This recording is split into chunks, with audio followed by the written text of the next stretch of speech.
एक साहब ने बहुत ही अच्छी साखी कही है मनोज, एक अच्छी साखी कही है। आप ध्यान दें, सदगुरु कबीर साहब अपने दोहे को साखी नाम दिया। दुनिया में तमाम लोग हुए हैं, कवि हुए हैं, संत महात्मा हुए हैं, लेकिन वे अपने सदगुरु कबीर एक ऐसे महापुरुष हुए हैं जो मनुष्य को एक साखी का मतलब होता है साक्षी, गवाही।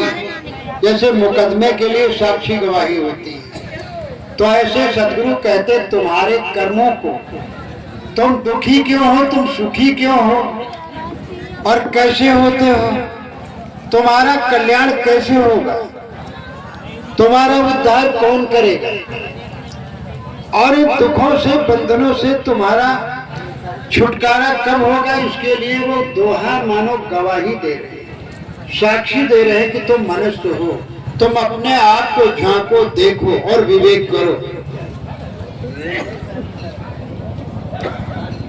इसलिए वो इंगित करते हैं कि तुम पहले स्वयं को देखो, समझो। परमात्मा को समझने के पहले स्वयं को झांको, मैं कौन हूं। क्यों तुम्हारा एक मनुष्य का जीवन, तुम्हारा कहने का मतलब एक मनुष्य का जीवन इतना उत्तम है, इसी में विवेक और विचार हो सकता है। कर्म क्षेत्र है, इसमें कर्म भी करते हो, कर सकते हो, सामर्थ्य है, अन्य खानियों में नहीं है। जीवन तो बहुत बड़ा बड़ा मिलेगा, अन्य खानियों के देखो कितने कितने बड़ी देह हैं, आंखें हैं, शरीर बड़ा है, उनका बल पौरुष उनमें बहुत है, जिंदगी मनुष्य से ज्यादा होती, कुछ ऐसे पशु जानवर होते हैं, लेकिन मनुष्य जैसा विवेक ज्ञान, मनुष्य जैसे भजन और भक्ति, साधना, मोक्ष और कल्याण करने की ताकत, शक्ति उनमें नहीं है, विवेक उनमें नहीं है। इसलिए आया है कि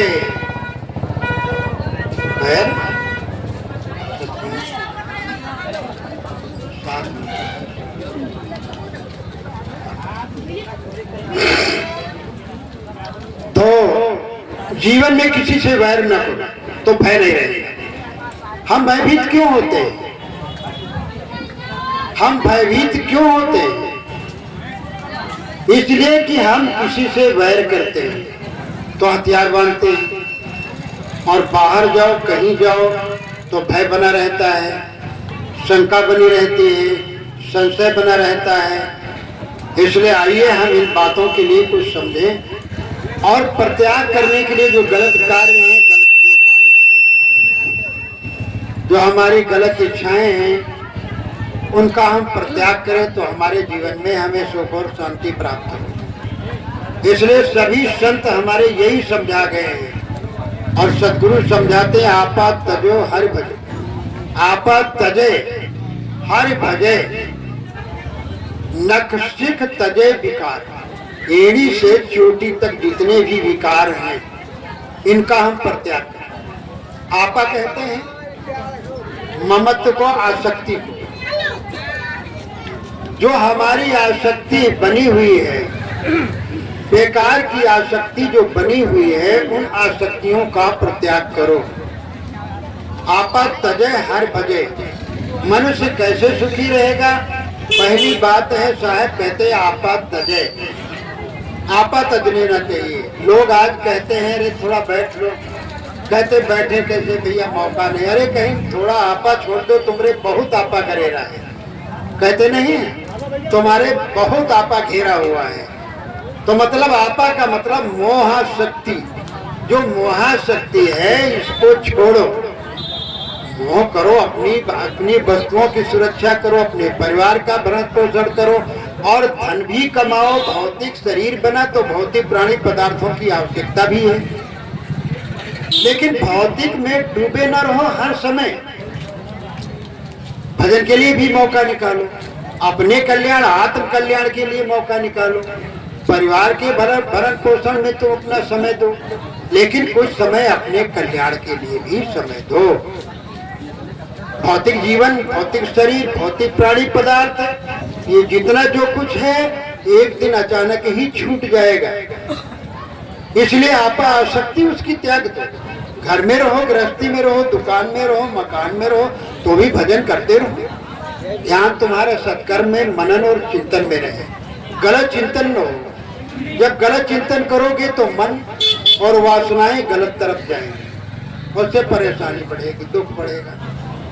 आपा तजे हरि भजे।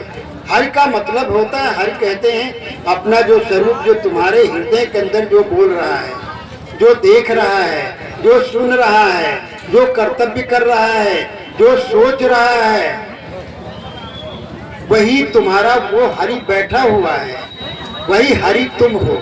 और हरि है सद्गुरु, जो तुम्हारे अज्ञान को हरण कर लेते हैं, वह हरि है, वह हरि सद्गुरु होते हैं। और हरि भगवान को भी कहा गया, लेकिन वह तुम्हारे हृदय में विद्यमान है।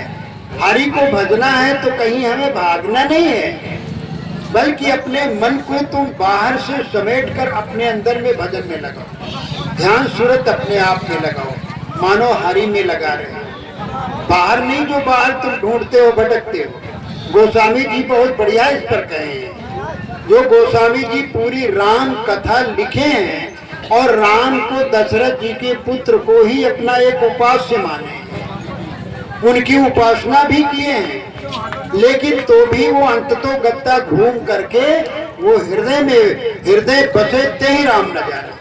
जिसको संत कबीर एक ही जबान में सब कह देते हैं, एक ही बात में। मुसलमान कहते हैं कि हमारा मालिक और अल्लाह पश्चिम की तरफ है। आप जानते हैं तो सब पश्चिम की तरफ मुंह करके अल्लाह को इबादत करते हैं ना। उनकी मस्जिद अक्सर होती पूरब का खुला होती, पश्चिम के लिए बंद होती, और उधर ही मुंह करके करते कि हमारा अल्लाह पूरब नहीं है। हिंदू समाज कहता है कि हमारा भगवान पूरब में है। मुसलमान कहते हैं कि हमारा परमेश्वर, हमारा अल्लाह मालिक वो पश्चिम में है। साहब कहते पूरब दिशा हरि को बासा, पश्चिम अल्लाह मुकामा। अरे दिल में खोजो, दिलहिमा खोजो, यह करीमा रामा। ये दिल में खोजो। तुम कहते हो पूरब में है, पश्चिम में अल्लाह है, वहां नहीं है। दिल में खोज, दिलहिमा खोजो। तुम अपने दिल में घूमो, वापस हो जाओ। तुम्हारा मन बाहर भटक रहा है, आंखें बाहर भटक रही हैं, तुम अपने अंदर में झांको, अपने अंदर में आओ। अपने मन को कभी कभी स्नान करके ध्यानास्थ हो जाओ, बैठो, थोड़ा भजन में लीन हो जाओ। बाहर की सोच, बाहर की माया आसक्ति और बाहर की आपा थोड़ा त्याग कर दो। थोड़ी देर के लिए तो बैरागी बन जाओ, घंटा आधा घंटा। हम लोगों की तरह ना अगर जिंदगी भर के लिए त्याग कर पाओ घर, तो कम से कम घंटा 2 घंटा तो मोह ममता आसक्ति और आपा को त्याग तो करो ना। हरि के भजन में तो लगो। आपा तजे हरि भजे, नक्शिक तजे विकार। और नख से एड़ी से चोटी तक जितने विकार हैं उनका परित्याग करो, ये आदेश सद्गुरु करते हैं। तो गोस्वामी जी कहते हैं कि है पासे भासे नहीं, वो परमात्मा बाहर नहीं है, आसमान में नहीं है, ना कहीं पाताल में है। वो परमात्मा तत्व तुम्हारे हृदय में है, विद्यमान है, और निरंतर वो आवाज करता है। जब तुम गलत करने चलते हो तो थोड़ा ठहरते हो, रुकते हो, सोचते हो गलत कदम उठाने जा रहे हैं। कसाई गला काटने चलता है पशु का तो कांपने लगता है, डरता है, लेकिन कहता है अल्लाह का नाम ले लो, कलमा पढ़ ले, बस अल्लाह को दोष लग जाए, हमारे को न लगे। कितनी बेईमानी है। यानी हम पाप करें, हम गला काटे, चोर चोरी करने जाता है तो देवी देवताओं को खुश मिल लेता भगवान कि भगवान तुम्हें जानो, यानी तुम जानो, वो अपना नहीं जानता है कुछ, लेकिन अपने आप के साथ में बेईमानी करता हो, भगवान की आंख में धूल झोंकता है। और डाली चढ़ाते हैं और तमाम तरह के जीव जंतु चढ़ा देते हैं, खुश देते हैं देवी देवताओं को, भगवान को कि ये घूस दे दे तो खुश हो जाएंगे हमारे पर, तो हमारा बढ़िया काम हो जाएगा। लेकिन नहीं सोचता हम कितना भगवान की आड़ में हम गलत काम करते हैं। जैसे चिड़ी मार होते हैं, चिड़िया मार होते थे पहले, आप देखते थे पहलिया जिनको कहते हैं, वो एक हरी हरी टकिया बना देते थे, बना लेते थे, आप जानते हैं ना, लाशा लगाते थे और चिड़ियों के पखन में लगा देते थे, तो वो एक टटिया बना लेते, टाटी बना लेते थे और चिड़ियों के सामने ऐसे कर देते थे, और चुपके से चिड़िया जानती थी कि ये कोई पेड़ हरा भरा है और ये नहीं समझते, और उसे लाशा लगा देते और वो चिड़िया फंस जाती थी, लाशे फड़फड़ा करके रह जाती थी। ऐसे मानो भगवान और अल्लाह की जो है हम टटिया लगा करके जो गलत कार्य करते, क्षमा करने वाला कोई नहीं है। इसलिए तुम भजन करो। भजन का मतलब बुराइयों का परित्याग करो। भजन का मतलब है भागना, यानी बुराइयों से भागना, बुरे कर्मों का परित्याग करना। आपा तजे हर भजे। इसलिए वो प्रभु तुम्हारे हृदय में विद्यमान है, जिसको तुम बाहर ढूंढते, तुम उससे कहां तक भाग करके जाओगे, चोरी कैसे करो। तो गोस्वामी जी राम की कथा तो पूरी लिखी, और दशरथ जी के जो पुत्र श्री राम थे उनका गुणानुवाद तो खूब किया है, छोटे बाल अवस्था का वर्णन करके करके, और पूरा युद्ध तक, वनवास और युद्ध तक पूरा वर्णन किया है। लेकिन अंततो गत्वा जब ध्यान साधना में उतरे, आत्मा की तरफ जब झांक करके गोस्वामी जी ने देखा, तो उन्होंने कहा है पासे भासे नहीं, वह राम, वह परमात्म तत्व, वह ईश्वर, वह ब्रह्म है, वह तुम्हारे और सबके पास में मौजूद है। और यही बात संत कबीर कहते हैं, मोह को कहां ढूंढे बंदे, मैं तो तेरे पास, हम तुम्हारे पास में, तुम हमें बाहर क्यों ढूंढते हो। ऐसे गोस्वामी जी कहते हैं पास है, पास है नहीं, पास में है लेकिन भासता नहीं है, अनुभव नहीं हो रहा है, अनुभूति नहीं लोगों को हो रही है पासे भासे नहीं। लानत ऐसे जिंद, ऐसे जिंदा लोगों को लानत है। जिंदा है, जानते हैं, मैं सुन रहा हूँ, मैं जान रहा हूँ, मैं देख रहा हूँ, मैं सोच रहा हूँ, मैं भला बुरा भी जानता हूँ कि ये खेत किसका है, किसका नहीं, घर किसका, ये वस्तु किसकी है, पशु किसका है, ये पत्नी बेटी किसकी है, मेरी जैसे इज्जत दूसरे की इज्जत, दूसरे की बेटी जैसे मेरी बेटी। हम चाहते सुरक्षित हमारी इज्जत, हमारा धन रहे, हमारी जिंदगी रहे, हम जानते नहीं। तो तुम्हारे अंदर बैठा हुआ मालिक को जान रहा है पासे भासे नहीं। लानत ऐसे जिंद, ऐसे जिंदा लोगों को लानत है, धिक्कार है। लानत ऐसे जिंद, तुलसी ऐसे, तुलसी या संसार को भयो मोतिया बिंद। वो मोतिया बिंद, गोस्वामी जी कहते हैं मानो मोतिया बिंद हो गया है। और ये मोतिया बिंद कहाँ कटेगा, ये तो ऑपरेशन कहाँ है, ये ऑपरेशन रूम है संतों का सत्संग, और ये डॉक्टर बैठे हुए हैं ऑपरेशन कर, ये ऑपरेशन थिएटर है सत्संग में। तो आए सतगुरु पूरे वैद्य हो। सतगुरु कबीर साहब कहते हैं कि मोतिया बिंद का ऑपरेशन इलाज तो है, चीरा फाड़ा नहीं लगाना पड़ेगा, न लेंस प्रत्यारोपण करना पड़ेगा। सतगुरु पूरे वैद्य हो, पूरे वैद्य हो, अधूरे न हो, गांजा पीने वाले न हो, शंकर जी की चर्चा चर्चा चिलिम खींचने वाले न हो, समझे, जो स्वयं मुक्त हो, जो स्वयं जो है दुखों से, बंधनों से जो है निकल चुके हो, निर्बंध हो, ऐसी बंदी छोड़ ही तुम्हारी बंदी छुड़ाएंगे। तो सतगुरु पूरे वैद्य हो, अंजन हो सत्संग, और ज्ञान सलाई डार की, तब कटे मोतिया बिंद। मोतिया बिंद तभी कटे, ये जो तमाम तरह का मोतिया बिंद हो गया है वो तभी इसका उपचार हो जाएगा जब सतगुरु संतों के संगत में जाओगे। इसलिए आया आपा तजे हर भजे। कल्याण कब होगा, जब आपा त्याग दो, आसक्ति त्याग दो। घर में रहो, दुकान में रहो, मकान में रहो, लेकिन आसक्ति इतनी न करो। महाराज कथा प्रवचन करने के लिए सुना कि महाराज आपके यहाँ जो है भंडारा हुआ, बहुत दूर दराज के संत ज्ञानी पुरुष आए, बढ़िया बढ़िया सुनाए, अब लोगों ने बताया हमें, लेकिन क्या करें महाराज, मौका नहीं मिला, हमें समय नहीं मिला। समय कोई कागज का बंडल नहीं है जो कहीं खो गया है, मिला नहीं। आपको दस्त आने लगे तो कहोगे कि अब हमें मौका नहीं। लैट्रिन लग जाए, बाथरूम लग जाए तो क्या तुम काम अपना छोड़ोगे? नहीं छोड़ दोगे ना। अगर आप कितना भी आवश्यक कार्य करते हैं, गांव में झगड़ा झंझट होने लगे तो लोग अपना काम छोड़ करके भाग जाएंगे, दौड़ जाएंगे वहां देखने के लिए। इसलिए ध्यान दो, अभी तो मौका नहीं है, लेकिन अचानक तुम्हारे या भजन में आपने सुना होगा, सज धज के जिस दिन मौत की शाहजादी आएगी। तो जब मौत की शाहजादी आ जाएगी तो साहब कहते हैं कि तुम कहते हो हमें मौका नहीं, हमें समय नहीं है, हमें भक्ति भजन करने का समय ही नहीं महाराज। अरे बुढ़ापा में कर लेंगे। बुढ़ापा में क्या कर लोगे भाई? जब कुछ नहीं रहेगा, शरीर में दम खम कुछ नहीं रहेगा तो क्या होगा? कुछ नहीं कर पाओगे ना।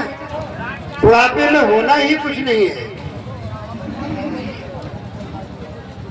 तो इसलिए भजन भक्ति करने का यही समय है।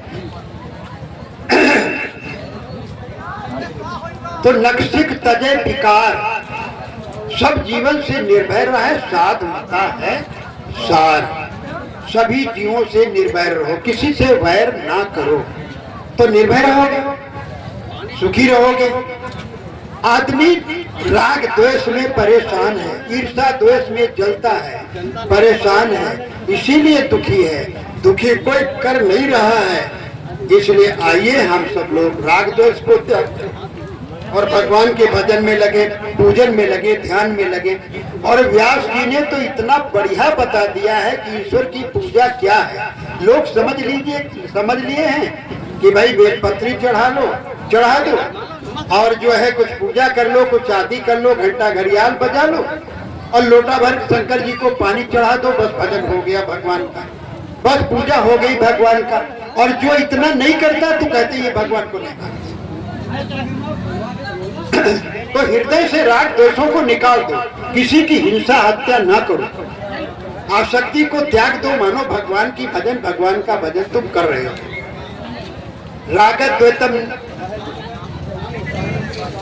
राग द्वेष का निवारण करो। रागद्वेतम निवारण, व्यास जी कहते रागद्वेतम हृदय, यानी हृदय से राग द्वेष निकल जाए।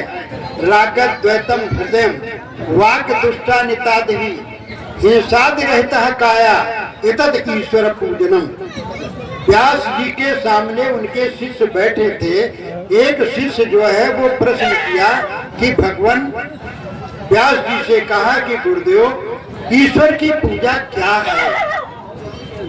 क्या सूर्य नारायण को पानी देना या दीपक दिखाना या आरती दिखाना क्या पूजा है? तो व्यास जी ने कहा कि ईश्वर की पूजा सार्वजनिक है और सभी लोग आराम से कर सकते हैं, किसी की जरूरत नहीं पड़ेगी। रागद्वेतम हृदय, वाग दुष्टानितादि, राग द्वेष से दूर रहो, ईर्ष्या द्वेष से दूर हो। अपने दिल से राग द्वेष को निकाल दो हृदय से। रागद्वेतम हृदय, तुम्हारे हृदय में राग द्वेष न हो, ईर्ष्या किसी के प्रति न हो, नफरत और घृणा न हो, छल कपट बेईमानी न हो। रागद्वेतम हृदय, वाग दुष्टानिताद भी, दुष्ट वचन न बोलो, कटु वचन न बोलो, गाली गलौज न करो, निंदा बुराई किसी की न करो। वाग दुष्टा निताद भी, यानी इससे निरत रहो, विरत रहो। वाग दुष्टा निताद भी, हिंसाद रहता है काया, हमारा जो शरीर है वो हिंसा से रहित हो, हत्या से रहित हो, प्राणी हत्या से रहित हो। धन के लिए, बालक के लिए, बाल यानी बच्चों की प्राप्ति के लिए किसी का वध न करो, किसी की बलि न चढ़ाओ, और अपने जीव स्वाद के लिए किसी की हत्या न करो। प्राणी के लिए या धन अपहरण करने के लिए, चोरी डकैती में पड़ कर करके लोभ लालच में किसी की हत्या न करो। हिंसादि रहता है काया, व्यास जी कहते हिंसा रहतादि काया, इतद ईश्वर पूजनम। यही सच्ची ईश्वर की पूजा है, लेकिन इसके तरफ नहीं लोग ध्यान देते। कुछ लोग भटकाने वाले लोग हैं ना, अरे कहते नाम ले लो कलयुग केवल नाम आधारा, सुमिर सुमिर नर उतर पारा। इतना बढ़िया सस्ता फार्मूला दे दिया गया, केवल नाम ले लो बस। न साधना करो, न भजन करो, न भक्ति करो, न त्याग करो, खूब खाते पीते रहो। ऐसे गुरु भी निकल पड़े, ऐसे मत मजहब निकल पड़े। परमात्मा को जान लो बस, खाओ पियो कोई बात नहीं। ये तो खाने पीने के लिए भगवान ने चीजें पैदा की है। ऐसे बैल पित्त के गुरु लोग हैं, मत मजहब में, उनसे सावधान कि सब कुछ खाते रहो। अरे सब कुछ बाबा तो बैल भी नहीं खाता, सब कुछ बैल खाता है? सब कुछ तो बैल नहीं खाता। इसको बंदर कहते, बंदर वो भी सब कुछ नहीं खाता। तो सब कुछ जानवर नहीं खाता। और गुरु और मत मजहब के लोग ऐसा कहे कि हाँ परमात्मा को भजते रहो, अल्लाह का नाम लेते रहो, मालिक को देख जानते रहो और सब कुछ खाओ, कोई बात नहीं, कोई पाप नहीं। तो समझ लीजिए ऐसे लोग हमें नरक में डाल रहे हैं, उस नरक से बचना है। तो ध्यान दें। लेकिन साहब कहते हैं कि आपा तजे हर भजन, तो आसक्ति त्याग करके और हरि का भजन यानी सद्गुरु का भजन करो, विनती प्रार्थना करो और जो है स्वाध्याय करते रहो। घर में रहो तो भी स्वाध्ययन करते रहो, मैं कौन हूँ, धर्म क्या है, कर्तव्य क्या है, हम गलत रास्ते की तरफ तो नहीं जा रहे हैं, इसका निरंतर अध्ययन करते रहो। महापुरुषों की जो वाणी है उनको पढ़ते रहो निरंतर, और गलत कार्यों से अपने आप को बचाते रहो, गलत मार्ग से बचते रहो, और शुद्ध आहार विहार तुम्हारा हो जाए, तुम्हारा कल्याण ही कल्याण है। तो समय हो गया है पूजा का।